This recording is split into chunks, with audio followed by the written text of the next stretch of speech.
going to solve some weak acid equilibrium problems. When we're dealing with a weak acid, all of our weak acids are going to have some dissociation constant. They're not strong electrolytes. They're not going to completely dissociate. Right? When we look at a weak acid, it's going to mostly stay in its protonated form and only generate some protons in solution. So when we do this, we're still going to follow some of the major steps, like list all the major species in solution. We're going to choose the species that will produce H plus and write out balanced equations that are going to produce our H plus. Using the values of the equilibrium constant for the reactions you've written, decide which equilibrium will dominate in producing H plus. Are you looking at the water? Are you looking at the weak acid? 4, write out equilibrium expressions for the dominant equilibrium. So remember all the stuff that we did in the previous chapter with equilibrium. We're going to do it again, but in a very specific case using what we call a Ka, which is just an equilibrium constant for a weak acid.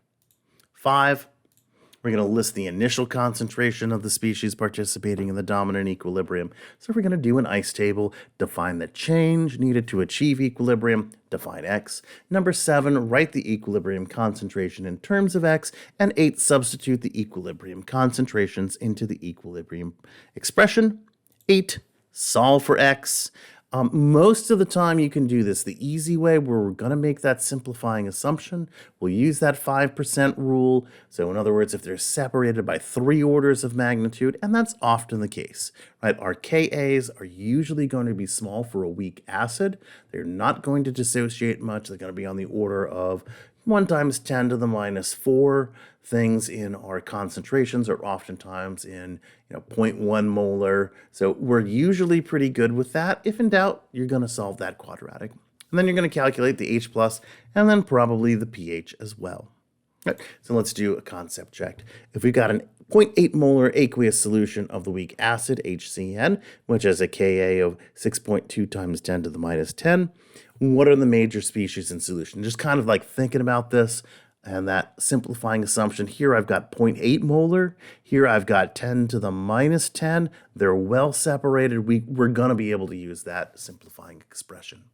Our major species in solution are going to be HCN and H2O. That does not mean we are not going to get H+, because this HCN is going to dissociate, and this water is going to auto-ionize, so we're going to get other species, but these are the main ones.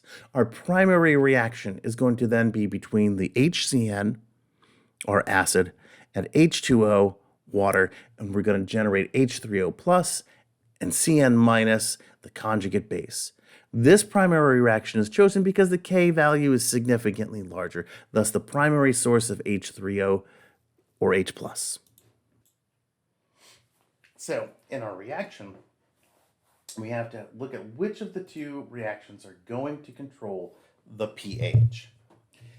We've got a reaction between HCN, a weak acid, and water, giving us H3O+. The definition of a strong acid, and a conjugate weak base, and that Ka is 6.2 times 10 to the minus 10. And we've got the auto-ionization of water also giving us H3O plus and OH minus, but that's only 1 times 10 to the minus 14. So in a fight between these two, it's going to be the Ka that is larger and is going to control the pH because that's our primary source of protons. So let's look at another example. Hypochlorite ion, OCl-, is a strong oxidizing agent often found in household bleaches and disinfectants. It is also the active ingredient that forms when swimming pool water is treated with chlorine. In addition to its oxidizing abilities, hypochlorite ion has a relatively high affinity for protons. It's going to act like a base. It's a much stronger base than Cl-, for example, and it forms a weakly acidic hypochlorous acid when it does so. We're going to calculate the pH of a 0.1 molar aqueous solution of hypochlorous acid. So the fact that they said acid means that it's going to exist in its protonated form, HOCl, and we've got a Ka of 3.5 times 10 to the minus 8. So again, just kind of thinking about it, you see this times 10 to the minus 8, it's a small number. We're not going to generate a lot of protons, but the question is that going to beat the auto-ionization of water? So we're going to list out our major species. Since HOCl is weak, acid and remains mostly undissociated. The major species are going to be the 0.1 molar HOCl solution and H2O. Both species are going to be able to produce protons. The hypochlorous acid will produce protons, strong acid, and hypochlorite, which is a relatively strong weak base, and it's got a Ka of 3.5 times 10 to the minus 8, but our autoprotolysis of water is only going to be Kw 1 times 10 to the minus 14. Since the hypochlorous acid is significantly stronger acid than water, it will dominate in the production of H+. And we're going to use the following equilibrium expression. So this is just a regular old Ka, or regular old K expression, right? We've got our numerical value. Over here we've got our products, H+, and hypochlorite, and our reactant, hypochlorous acid. So products on the top, reactants on the bottom. The initial concentrations are going to be 1 molar for our hypochlorous acid, 0 for our hypochlorite, and we're going to assume that it's 0 for the water. So we're going to treat this as 0. Since the system will reach equilibrium by the dissociation of hypochlorous acid, we're going to let X be the amount of hypochlorous acid that dissociates into reaching equilibrium. So our hypochlorous acid concentration is going to be our initial concentration minus X, so 0.1 minus X. Our hypochlorite, and that's going to be our conjugate base form, is going to be 0 plus X, so 0 plus X. Our H+, we're going to assume that it's 0 to start with, and we're going to add a little bit, so it's going to be 0 plus X or X. Substituting those in, we're going to get Ka is equal to 3.5 times X over 0.1 minus X. Since K is small, a small value for X can be expected, and then we're going to make the approximation that our initial concentration minus that very small X is going to be equal to our initial concentration. So we're going to say 0.1 minus X is going to be 0.1.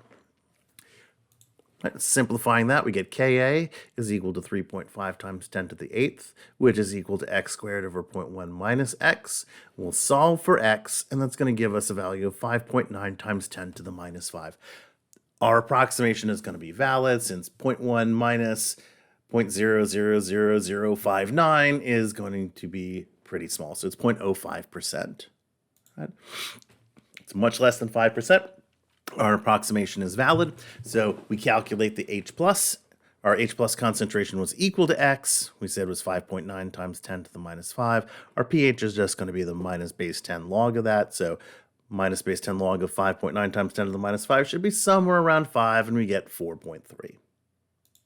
Okay. Let's do another one. We're going to calculate the pH of a solution that contains 1 molar HCN with a Ka of 6.2 times 10 to the minus 10 and 5 molar nitric acid, or nitrous acid, with a Ka of 4.0 times 10 to the minus 4. We're also going to calculate the concentration of cyanide in the solution at equilibrium. So this one's a little bit more complicated because we've got 3 things going on, right? We've got the water autoionizing, we've got the hydrogen cyanide, and we've got the nitrous acid. So HCN and HNO2 are both weak acids and are largely undissociated, and the major species in solution are going to be the HCN, the HNO2, and the H2O. All 3 of those components are able to produce H+. Our HCN is going to generate a proton and cyanide, and it's got a Ka value of 6 times 10 to the minus 10.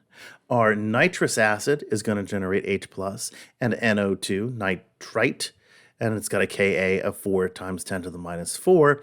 And last, we've got our water that's able to autoionize and generate H+, with a K constant of 1 times 10 to the minus 14. All 3 of these, now we could, and if you take an upper-level chemistry class, you very well might, find an exact solution using all 3 of these. But if we take a look at what's happening with them, right, we know that these K values are pretty well separated from each other, right? They're separated by several orders of magnitude. A mixture of these might lead to a very complicated problem, but it's greatly simplified by the fact that even though HNO2 is a weak acid, it is much stronger than the other 2 acids present if you look at those K values. So HNO2 is going to be the major producer of H+, and we're going to focus on that equilibrium expression as just the one for the nitrous acid. Right? So it's like, yeah, sure, you got some help out from the cyanide, right? The hydrogen cyanide, but it's like having your little toddler brother help you lift something. It's right. It's like, I do a little help. And it's like, no, man, but you're helping. Thank you for trying, but you're the one doing all the work. Right? Same thing with the water. That water is just so small compared to what you're getting out of the H+ from the dissociation of the nitrous acid. We're gonna list out our initial concentrations. It was 5 molar, 0, and approximately 0 for the H+. I mean, it's 1 times 10 to the minus 14, or 1 times 10 to the minus 7, right? But we're going to put in a lot more than that. We're going to take moles per liter, and it's going to dissociate. So we're going to do 5 minus X for our nitrous acid. We're going to form nitrate plus X, and H+ also plus X. Throw that into our ice table. We've got 5, 0, and 0. We're going to lose X from the nitrous acid, gain H+, gain a small amount of NO2. So at equilibrium, we've got 5 minus X, X, and X. We plug those into our K expression, where Ka is equal to 4 times 10 to the minus 4 is going to be equal to X squared over 5 minus X. We're going to make that simplifying assumption that X is small, and we're going to get X squared over 5 is equal to 4 times 10 to the minus 4. We're going to solve for X, and we get X is 4.5 times 10 to the minus 2, so 0.0045. We're going to check our 5% rule to see if it's valid. So we'll do X over our concentration of nitrous acid times 100. So 4.5 times 10 to the minus 2 over 5 is 0.9%. It works.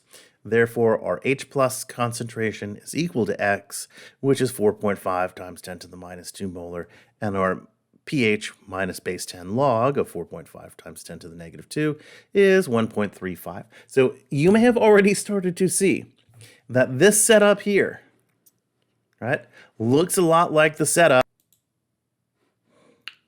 back over here, where we were doing the one for the hypochlorous acid. So the setup is going to be the same for a lot of these. Just be careful to make sure it really is the same. We also wanted to calculate the equilibrium concentration of the cyanide ions. So these are the Cn minus ions in the solution are going to come from that dissociation. Our dissociation expression is going to be HCN, gives us H+ and Cn minus. So although the position of this equilibrium does lie far to the left and doesn't give us a lot of H+, the HCN is the only source of Cn minus. Thus, we have to consider the extent of dissociation of HCN to calculate our cyanide concentration. So now we're going back to that other equation, right? That expression where we're dissolving this cyanide, even though it's not giving us the main source of protons, right? That's coming from that nitrous acid. What's happening with our cyanide? We're still going to give us a K expression, right? Ka is 6.2 times 10 to the minus 10. And we're still going to have products over reactants. We have the equilibrium value for the H+. Right? So it's going to actually make our lives a little bit easier since we did that step with the nitrous acid before. We're going to need to insert the HCN equilibrium expressions is 4.5 times 10 to the minus 2, even though the H+ was contributed almost entirely from the dissociation of the nitrous acid. We know that our HCN concentration is 1 molar, and since the Ka for HCN is small, we're going to dissociate a negligible amount. So our HCN concentration at equilibrium is going to be the HCN that we started with minus whatever was dissociated. We know it's going to be really, really small, so it's basically the same as our initial concentration, which was 1 molar. Since the H+ and HCN concentration are known, all we got to do, the only unknown left is the cyanide ion concentration, and we'll plug that into our equilibrium expression. So Ka is 6.2 times 10 to the minus 10, which was given to us, and it's going to be H+ times Cn minus over HCN, where we said that this initial concentration is going to be minus X, but X is so small it's not going to count, so it's going to be 1. And this guy up here, we got from the previous problem, where we said 4.5 times 10 to the minus 2 was our H+ concentration. So our Cn minus concentration, we're just going to solve for that. plug in the respective values, and we get 1.4 times 10 to the minus 8 molar. Since our CN minus, or cyanide ion concentration, is 1.4 times 10 to the 8th molar, and hydrogen cyanide is the only place we can get that CN minus, it means that only 1.4 times 10 to the 8th minus 8th molar HCN is dissociated. And it's a very, very small amount compared to the initial concentration. All right, we're looking at 0.1 as our initial concentration of the hydrogen cyanide, and 1.4 times 10 to the minus 8th, so like 10 billion times less. So it's pretty much unchanged as far as the HCN goes. All right, and next we got this idea of percent ionization. So a percent ionization, if you are not feeling comfortable with the idea of a K value, percent ionization is sometimes used to express that same information. So a percent ionization is just how much do you dissociate divided by your initial concentration times 100. So for a weak acid, the percent ionization increases as the acid becomes more dilute. So let's do an example. We're going to calculate the percent dissociation of acetic acid, that's one of my favorite acids, with a Ka of 1.75 times 10 to the minus 5 in the following solution. Right? We're going to look at it in 1 molar acetic acid. Since acetic acid is a weak acid, the major species are going to be the acetic acid and water. Both of those, the acetic acid and the water, are weak acids, but the acetic acid is a much stronger acid than water, so our dominant equilibrium is going to be the dissociation of acetic acid to give us H plus and acetate. Our Ka value is going to be 1.8 times 10 to the minus 5 is equal to our products, H plus and acetate, over our reactant, hydrogen or acetic acid. We set up our ice table. We got 1, 0, and 0. We're going to lose a little bit of our acetic acid to convert it into H plus and acetate, which means at equilibrium we've got 1 minus X, X, and X. Again, we're going to make that assumption that X is small, so we'll still have the same setup, products over reactants. We got a numerical value for K. We're going to end up with X squared over our initial concentration, assuming X is small. We're going to get X squared is 1.8 times 10 to the minus 5. All they did was multiply by that 1, right? So 1.8 times 10 to the minus 5 times 1 is 1.8 times 10 to the minus 5. Took the square root and got 4.3 times 10 to the minus 3. The approximation of 1 minus X is pretty valid by the 5% rule. And so our percent dissociation is just going to be how much H plus did we get divided by how much acetic acid do we have left.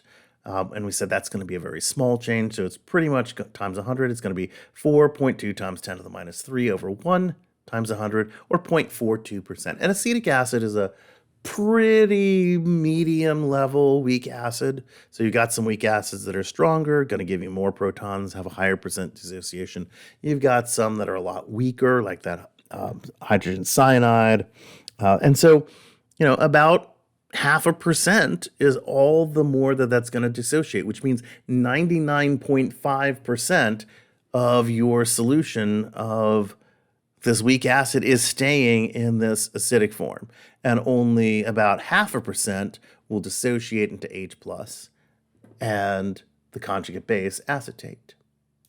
So for solutions of any weak acid, HA, the H plus ion concentration decreases as your initial concentration decreases, but the percent dissociation increases as your initial concentration decreases. The percent dissociation increases when the acid is diluted. The percent ionization of a 4 molar formic acid solution should be higher, lower, or the same as the percent ionization of 8 molar formic acid. So let's explain. So pause for a second, think about it. Cool. The percent ionization should be higher, right? So to make a 4 molar solution from an 8 molar solution, you're going to have to add water. You're going to have to dilute it. With a larger volume, Le Chatelier's principle tells us that the equilibrium will shift to the right.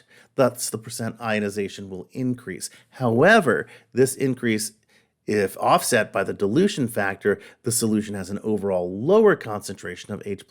At a lower concentration of the same weak acid will be less acidic, and thus the pH will be higher.